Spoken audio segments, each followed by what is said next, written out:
উপকূলে আঘাত হানা প্রবল ঘূর্ণিঝড় রিমাল রাতভর তাণ্ডব চালিয়ে রূপ নিয়েছে গভীর নিম্নচাপে।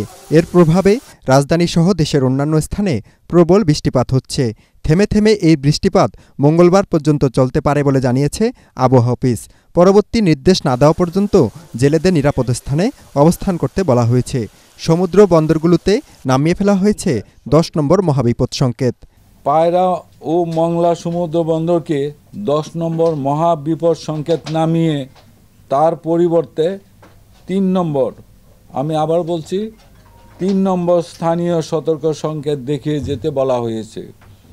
কক্সবাজার ও চট্টগ্রাম সমুদ্র বন্দরকে 9 নম্বর মহাবিপদ সংকেত নামিয়ে তার পরিবর্তে 3 নম্বর স্থানীয় সতর্ক সংকেত দেখিয়ে যেতে বলা হয়েছে।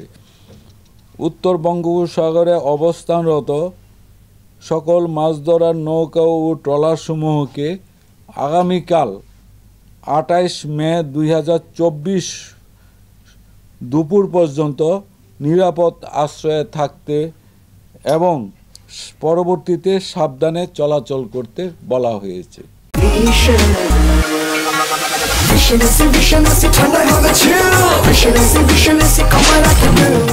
রিমালের প্রভাবে বৃষ্টিতে তলিয়ে গেছে ঢাকা মহানগরীর অনেক এলাকা।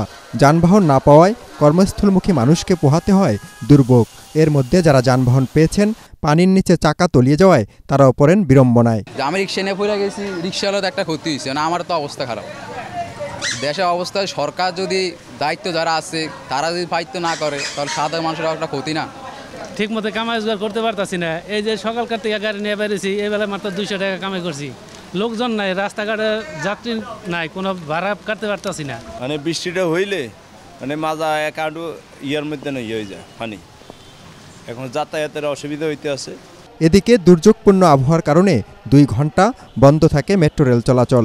সকাল 7:15 থেকে 9:30 পর্যন্ত মেট্রো রেল চলাচল বন্ধ থাকায় অনেক যাত্রী বিকল্প যানবাহনে যাতায়াত করেন। মিজান শাহজাহান, এটিএন বাংলা, ঢাকা।